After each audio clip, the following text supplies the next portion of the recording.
आबालवृद्धांना नादावणारा आणि पावलं थिरकायला लावणारा हा कच्छी बाजा पुन्हा एकदा दणाणला। निमित्त होतं ते मुंबईतील बुजुर्ग कच्छी बाजा वादक इब्राहिम आणि हरून यांच्या खास सन्मान सोहळ्याचं। श्री साई सावली प्रतिष्ठानने आयोजित केलेल्या या कार्यक्रमात इब्राहिम भाई आणि त्यांचा भाऊ हरून भाईंना या कलेतील 50 वर्षांच्या योगदानाबद्दल सन्मानित करण्यात आलं।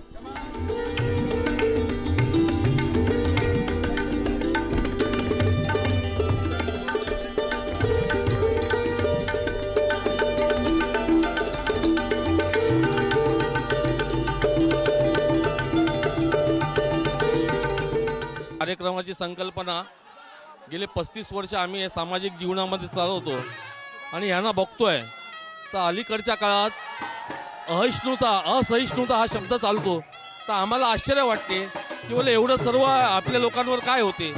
ही मंडळी मुसलमान असून इथे प्रेमाने येतात आणि आम्हाला आनंद देतात, तर त्यांचा कुठेतरी गौरव व्हावा हे मला मनात वाटत होतं आणि म्हणून हा कार्यक्रम केला।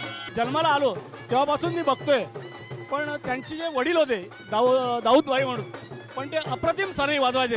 ते एवढी जुनी गाणी एवढी फर्स्ट क्लास वाजवायचे की तुम्हें और क्या दू, परत दिल में लगी प्यार की शहनाईया किंवा तुमचं ढुंडो ढुंडो रे साडणं, अशी असंख्य मराठी आपली जुनी गाणी हिंदी होती ते वाजवत असायचे।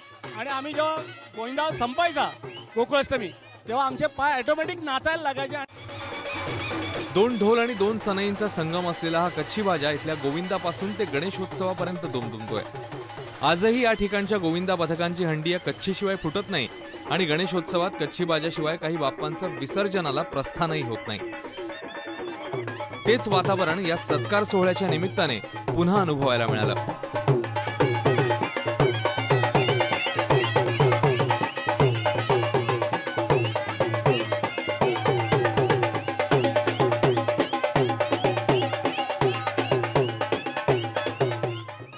यात गेले 50 वर्ष इब्राहिमची कच्छी बाजा ऐकतोय।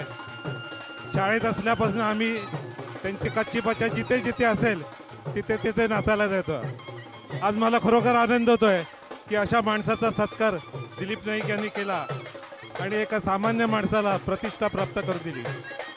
खरोखर मी सांताक्रूजहून खास जेव्हा मला कळलं की यांचा सत्कार आहे त्यावेळेला इथे आलो।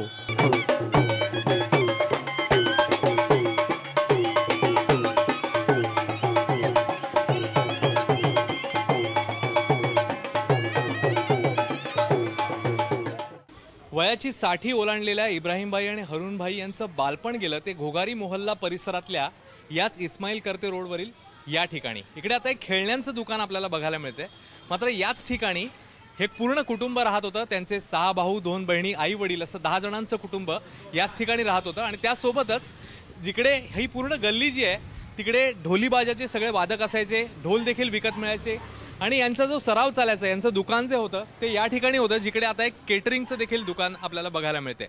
तेव्हा ढोलची पहिली थाप या दोघांचीही पडली ती याच गल्लीमध्ये।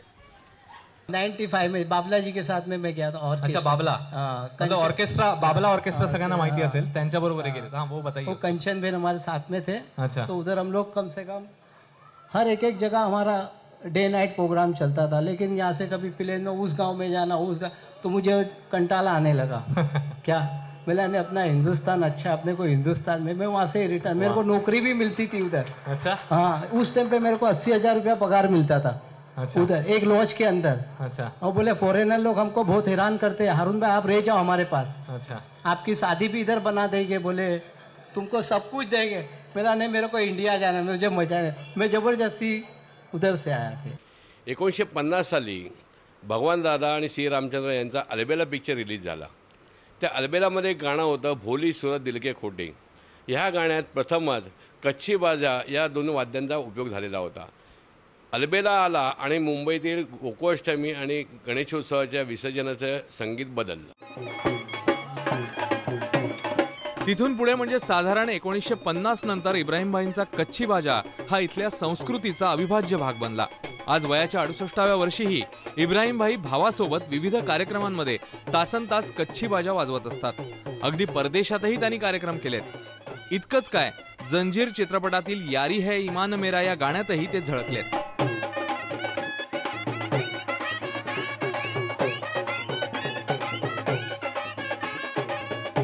दुकान थी ना घाटी गली में, हाँ तो ढूंढते ढूंढते आया था एक आदमी, अच्छा मतलब वो फिल्म लेन का दलाल के हिसाब से हाँ था। हाँ हाँ तो बोले इब्राहिम भाई यार हमने आपका नाम सुने, आप क्या पिक्चर में आएंगे उधर बजाने? मैं बोला क्यों नहीं आएंगे, जरूर आएंगे। तो वो बोले ठीक है, बोले मैं कल आता हूँ, आपको कल चलना है। तो बोला ठीक है। तो यहाँ से बिल्ली बाजार से टैक्सी करके RK स्टूडियो में गए हम लोग। उस जमाने में 17 रुपया बिल होता था टॅक्सी का। सध्या डीजेचा ढणढणाट हा मिरवणुका आणि समारंभांमध्ये सतत पाहायला मिळतो. मात्र याही काळात इब्राहिम भाईंच्या कच्ची बाजाची क्रेज बघायला मिळते.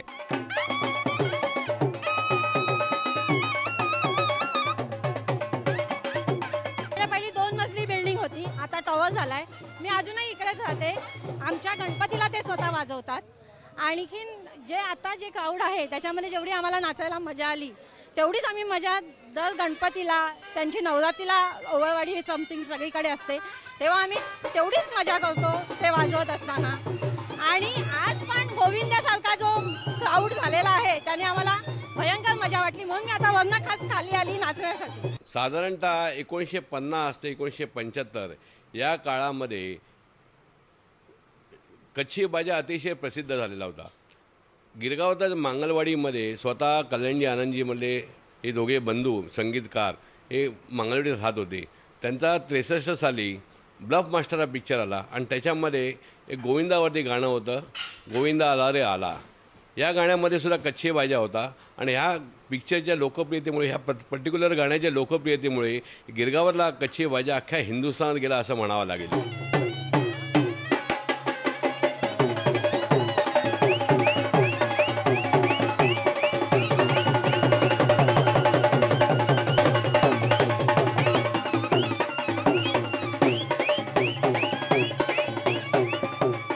आजच्या या टेक्नोसेव्ही युगात सारं काही एका क्लिकवर आलेलं असताना इब्राहिमभाई आणि हरुणभाईंसारखे कलाकार ही कला जोपासण्यासाठी तासनतास वयाची 60 उलटल्यानंतरही मेहनत करतायत.